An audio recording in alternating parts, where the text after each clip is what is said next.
Hello students, आज हम पढ़ रहे हैं नया टॉपिक मुद्रा की परिभाषा एवं कार्य।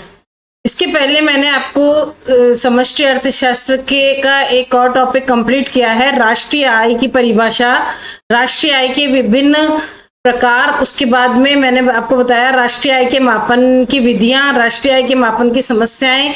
ये सब हम समष्टि अर्थशास्त्र के अंतर्गत कवर कर चुके हैं। तो अगर आपने मेरे पिछले वीडियोस नहीं देखे हैं तो आप लोगों को इससे रिक्वेस्ट है कि आप लोग मेरे चैनल पर जाइए, मेरे पिछले वीडियोस देखिए, और अगर आपको पसंद आते हैं तो लाइक सब्सक्राइब शेयर करना मत भूलिए। तो आज हम नया टॉपिक शुरू कर रहे हैं, मुद्रा की परिभाषा एवं कार्य। इसके अंतर्गत मैं आपको विभिन्न अर्थशास्त्रियों द्वारा दी गई मुद्रा की परिभाषा समझाऊंगी।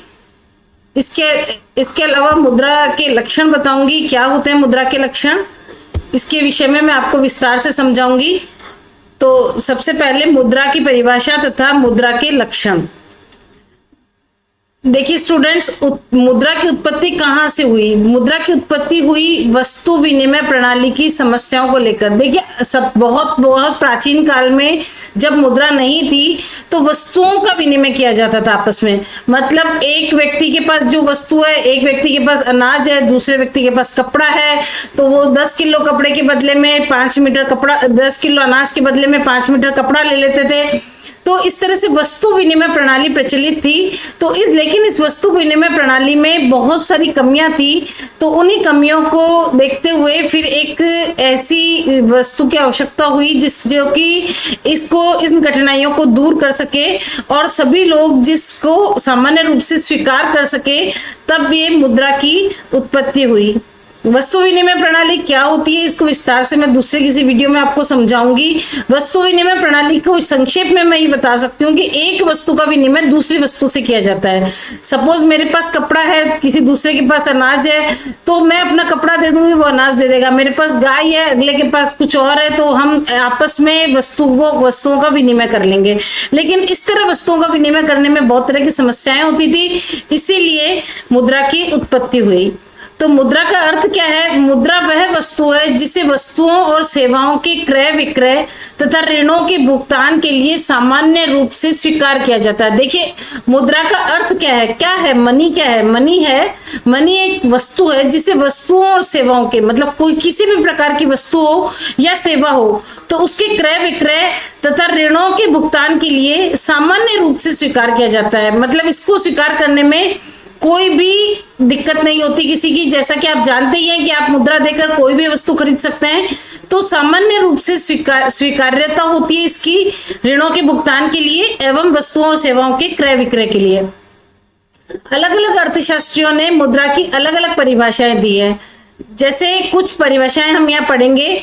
क्राउथर नाम के अर्थशास्त्री हुए, उन्होंने मुद्रा के कार्यों पर बल देते हुए जो परिभाषा दी वो है कि मुद्रा वह वस्तु है जो विनिमय के माध्यम के रूप में सामान्यतः स्वीकार की जाती है तथा साथ ही मूल्य के मापन तथा मूल्य के संचय का कार्य भी करती है। तो मुख्य रूप से क्राउथर ने जो है वो ये मुद्रा के कार्यों पर जोर दिया।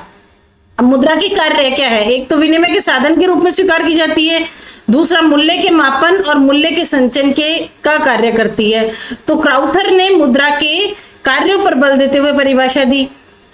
दूसरा रॉबर्टसन नाम के अर्थशास्त्री हुए। रॉबर्टसन ने जो परिभाषा दी वो उन्होंने फोकस किया दायित्वों के भुगतान के लिए। मुद्रा वह वस्तु है जो वस्तुओं के भुगतान में तथा अन्य व्यावसायिक दायित्वों को पूरा करने में व्यापक रूप से स्वीकार की जाती है।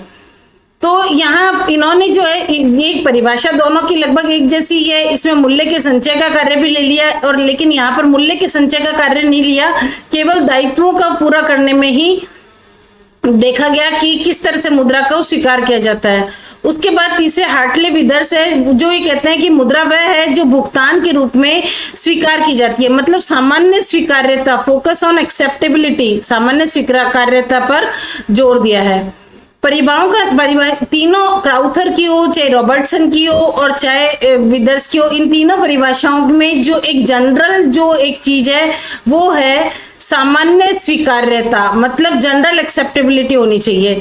इन सभी परिभाषाओं का एक ही सर्वमान्य सत्य है कि समाज द्वारा बिना किसी संकोच के ये स्वीकार की जाती है, साथ ही यही मुद्रा का मूल आधार है। अब आता है मुद्रा के लक्षण। ये थी मुद्रा की परिभाषा। इसके अंतर्गत मैंने आपको 3 अलग अलग अर्थशास्त्रियों की परिभाषाएं समझाई। अब है मुद्रा की लक्षण, क्या क्या होते हैं, एक अच्छी मुद्रा की क्या विशेषताएं हैं। तो एक अच्छी मुद्रा जो है उसमें 3 तरह के लक्षण होने चाहिए। एक तो उसमें कार्यात्मक लक्षण होने चाहिए, मुद्रा क्या कार्य करती है वो कार्य मुद्रा आसानी से कर सके। उसके अलावा मुद्रा का भौतिक स्वरूप कैसा है, ये लक्षण है। और तीसरा लक्षण है अर्थव्यवस्था में इसका व्यवहार कैसा है। मतलब इन 3 स्तंभों पर ही मुद्रा की एक आदर्श मुद्रा टिकी हुई होती है। अब ये क्या होते हैं ये डिटेल में मैं बता रही हूँ आपको। कार्यात्मक लक्षण, कार्यात्मक लक्षण क्या है मुद्रा के? कार्यात्मक लक्षण है, पहला लक्षण है विनिमय का माध्यम, मतलब वस्तुओं और सेवाओं का क्रय विक्रय सरल हो जाता है। जैसे रुपए देकर बाजार से वस्तु खरीदना या सेवाएं खरीदना, ये विनिमय के माध्यम के रूप में कार्य करती है। दूसरा है मूल्य मापने का साधन, मतलब मूल्य की तुलना करने का सामान्य मापदंड है। जैसे पुस्तक अगर 500 रुपए की है, पेन 20 रुपए का है, मोबाइल 15,000 का है, तो मतलब ये मूल्य ये बता सकता है कि मोबाइल की कीमत का मूल्य कितना है, पुस्तक का मूल्य कितना है। तो सामान्यतः मूल्य मापने का साधन जो है ये मुद्रा करती है। इसके अलावा मूल्य संचय का भी साधन है। भविष्य के लिए वर्तमान आय का जब संचय किया जाता है तो ये सब आप सब भी जानते हैं कि जो भी सेविंग्स की जाती है वो मुद्रा के रूप में की जाती है। फिर भविष्य के भुगतान का आधारण, जैसे ऋण लेते हैं, लोन तो उसकी किस्त बनती है, वेतन है, ब्याज का भविष्य में भुगतान है। इन सब जो डेफर्ड पेमेंट्स होते हैं, जो स्थगित भुगतान होते हैं, इनका मानक भी मुद्रा ही है। तो ये सब मुद्रा के कार्यात्मक लक्षण है। नेक्स्ट आता है आपके भौतिक लक्षण। भौतिक लक्षण के अंतर्गत पहला लक्षण जो है वो होनी चाहिए विभाज्यता, मतलब छोटी छोटी इकाइयों में मुद्रा को विभाजित किया जा सके। मतलब अगर 1 रुपए की चीज है, 2 रुपए की चीज है, 5 रुपए की चीज है, तो इस तरह से विभाजित की जा सके मुद्रा को। ऐसे नहीं है कि 100 रुपए की मुद्रा है तो ऐसा तो नहीं होगा कि हमें 100 रुपए की चीज लेनी, 50 की चीज लेनी है तो आधा नोट फाड़ के देंगे, ऐसा तो नहीं होगा। तो अलग से 50 रुपए की मुद्रा अलग होनी चाहिए, 20 रुपए की मुद्रा अलग होनी चाहिए। तो मतलब विभाज्यता होनी चाहिए, छोटी छोटी इकाइयों में मुद्रा का विभाजन किया जा सके।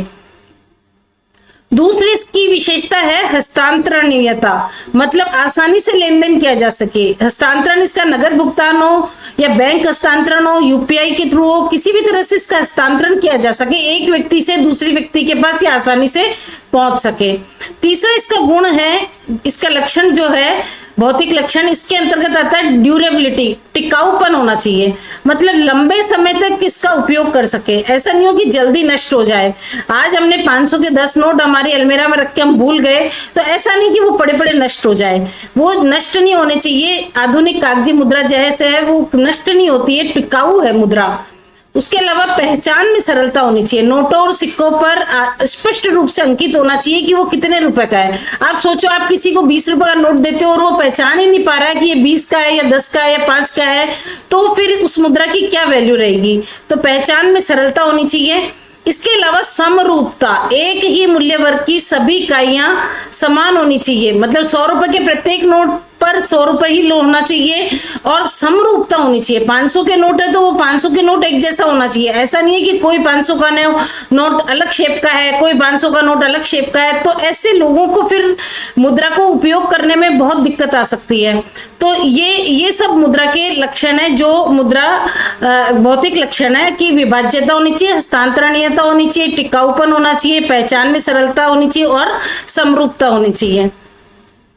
नेक्स्ट आता है आर्थिक लक्षण, इकोनॉमिक ट्रेड्स। इकोनॉमिक ट्रेड्स क्या होते हैं? मूल्य में अपेक्षाकृत स्थिरता होनी चाहिए, मतलब इसको संचय के साधन के रूप में हम स्वीकार कर सकें। और दुर्लभता, आपूर्ति अत्याधिक नहीं होनी चाहिए। अगर आपूर्ति अत्याधिक हो जाएगी, जितनी वस्तुएं सेवाएं है नहीं मार्केट में, उससे ज्यादा बहुत ज्यादा मुद्रा अगर हो जाएगी तो वही वस्तुएं और सेवाएं अधिक मुद्रा में एक्सचेंज होगी, तो महंगाई आ जाएगी और मुद्रा का मूल्य तेजी से गिर जाएगा। तो दुर्लभता होनी चाहिए, ऐसा नहीं होनी चाहिए कि आपूर्ति इतनी अधिक है कि वस्तुओं और सेवाएं तो कम पड़ गई, मुद्रा इतनी अधिक हो गई, ऐसे में मुद्रा का मूल्य तेजी से गिर जाएगा। इसके अलावा सामान्य स्वीकार्यता होनी चाहिए, समाज के अधिकांश लोग जो है इसको भुगतान के रूप में सामान्य रूप से स्वीकार करें। तो ये है मुद्रा के आर्थिक लक्षण। सबसे महत्वपूर्ण लक्षण जो है मुद्रा का वो है सामान्य स्वीकार्यता, मतलब जनरल एक्सेप्टेबिलिटी। कोई भी ये नहीं कह सके कि ये 20 रुपए का नोट मैं नहीं लूंगा या ये 500 का नोट मैं नहीं लूंगा, केवल इसलिए समाज इसे बिना किसी संदेह के स्वीकार करे। और सामान्य स्वीकार्यता मुद्रा में एक बहुत ही आवश्यक लक्षण है। यदि सामान्य स्वीकार्यता समाप्त हो जाए तो चाहे विभाज्यता हो, चाहे टिकाऊपन हो और दुर्लभता हो, बाकी सारे लक्षण जो है ये अर्थहीन हो जाएंगे। सबसे महत्वपूर्ण लक्षण जो है वो है सामान्य स्वीकार्यता। तो ये बताए मैंने आपको मुद्रा के लक्षण। इसके बाद आता है एक अच्छी मुद्रा के आदर्श गुण।